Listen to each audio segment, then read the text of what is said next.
اور یہ جو زرداشت کا زرتشت، اس کے پاس ایک کتاب تھی، اس کا نام تھا دساتیر، اور اس کے 15 حصے تھے،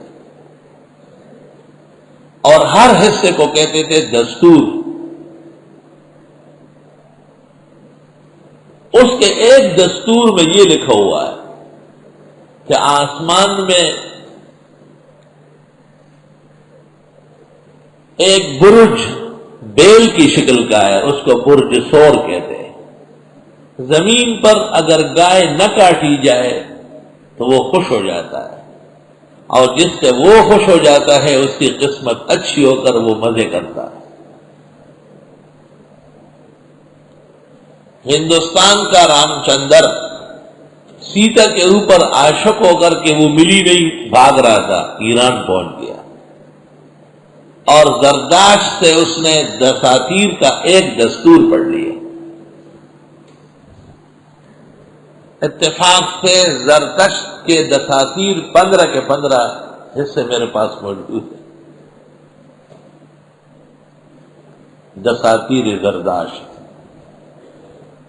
رام چندر نے وہیں سے آ کر ہندوستان میں ہندو مت کی بنیاد ڈالی۔ ہندو مذہب بس اسی پر حمل ہے کہ گائے ان کی ماتھا ہے، گاؤ ماتھا، ماتھا سنسکرت میں خدا کو کہتے ہیں۔ اور عجیب بات ہے کہ بیل کو ابا نہیں کہتے، اور گائے اور بیل دونوں کا پیشاب ان کے ہاں متبرک ہے۔ معاذ اللہ، استغفر اللہ، بغیر تشبہ و تشبیہ کے، جیسے ہم اسلام میں زمزم کو محترم پانی سمجھتے ہیں، یہ ہندو گائے اور بیل کے پیشاب کو اس طرح محترم کہتے ہیں۔ یہاں سندھ گڈاف سے آگے ایک جگہ ہے مول، وہاں ایک مندر ہے، 200 ایکڑ میں ہے وہ مندر، 200 ایکڑ میں، یہ پورا ادارہ آدھے ایکڑ میں ہے، اور ہندوستان سومنات سے وہاں پر نفقات آتی ہے، اور ہندوستان میں جب کوئی ہندو پنڈت بنتا ہے تو اس کو 4 مہینے یہاں مول میں گزارنے پڑیں گے، تب جا کے وہ کامل ہوتا ہے۔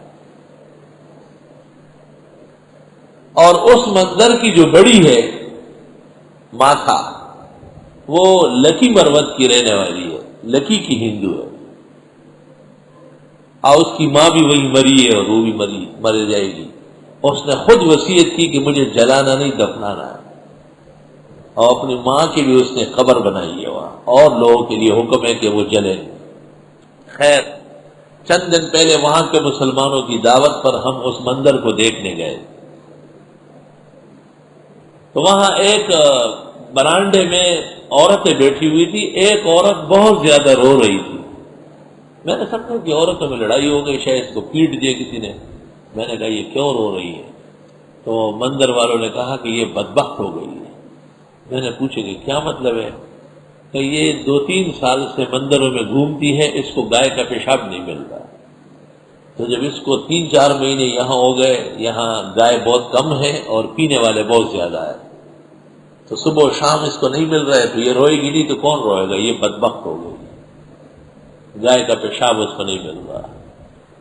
جیسے چھوٹے بچے کو فانٹا نہ ملے اور چیختا ہے، اس طرح تڑپ رہی تھی۔ یہ مذہب ہے، یہ رام چندر نے تماشا دکھا کے زرتشت سے یہ پڑھ کے آ گیا، سارے جہان کو تباہ و برباد کر دیا۔ کم وقت زیب النساء نے دیوان میں کہا ہے کہ ان میں عقل ہوتی تو یہ گائے کا پیشاب پیتے اور بت کا سجدہ کرتے۔ یہ تو اسلامی بادشاہان تھے کہ ان کی ناک میں نکیل ڈال کے باندھا ہوا تھا۔ آخسرون و غیرتی مذکر خلق ہوگا، تو فرغانے نہ ڈالے اور باندھے کا ٹولے اٹھاؤں گا، وہ چڑھا، اور 400 سال تک ان پر حکومت کی مغلی ہے۔ اس زرتش فارسی، اس کے ماننے والے لوگ آگے چل کر کے آگ کا پوجا کرنے لگے، اور وہ یہ سمجھتے ہیں کہ آگ بڑی زوراور چیز ہے، سب چیزوں کو جلا دیتی ہے۔ اور فارس کے آتش کدے مشہور تھے، جہاں سے سلمان فارسی رضی اللہ عنہ تشریف لائے۔ ایک فرقہ قرآن کریم کے نزول کے وقت مجوس کا تھا، لیکن اس کا کوئی فرق جزیرے میں نہیں تھا۔ تتبع بسیار کے باوجود اس بات کا ثبوت نہ مل سکا کہ جزیرے میں کوئی قبیلہ ان کا آباد۔ جزیرے سے مراد جزیرۃ العرب، جہاں قرآن کریم کا نزول ہو رہا تھا۔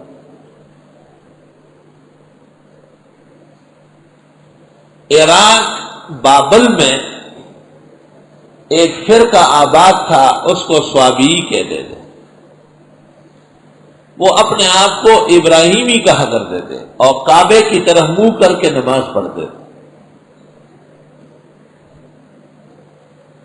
اور کبھی کبھی سورج کی شعاؤں کی طرف بھی ہاتھ اٹھا کے دعا مانگتے تھے۔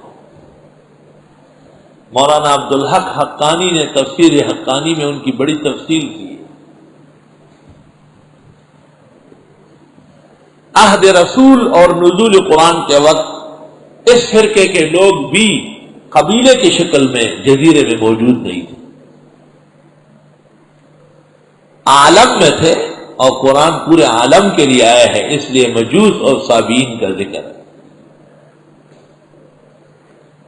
قرآن کریم کے مخاطب وہ 4 فرقے تھے، یہود کا، نصارہ کا فرقہ، مکے کے مشرک، اور مدینہ منورہ میں مسلمانوں کے جانے کے بعد جو منافقین پیدا ہوئے۔ قرآن کریم نے ان 6 یا ان 4 فرقوں سے خطاب کر کے ان کو دعوت اللہ کی ہے۔ یہ تمام کے تمام فرقے آسمانی کتابوں کے ماننے کے باوجود کسی نہ کسی شرک اور کفر کے مرتکب تھے، اس لیے قرآن نے ان کو جا بجا کہا وَأَنْتُمْ تَتْلُونَ الْكِتَابَ، وہ تم کتابیں پڑھتے ہو کفر کرتے ہو، فَلَا تَعْقِلُونَ۔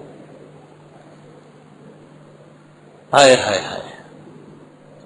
اور قرآن نے ان کو کہا وَلَا تَكُونُوا أَوَّلَ كَافِرٍ بِهِ، وہ تم پہلے کافر ہو جاؤ، کیونکہ لوگ تمہیں دیکھ رہے ہیں۔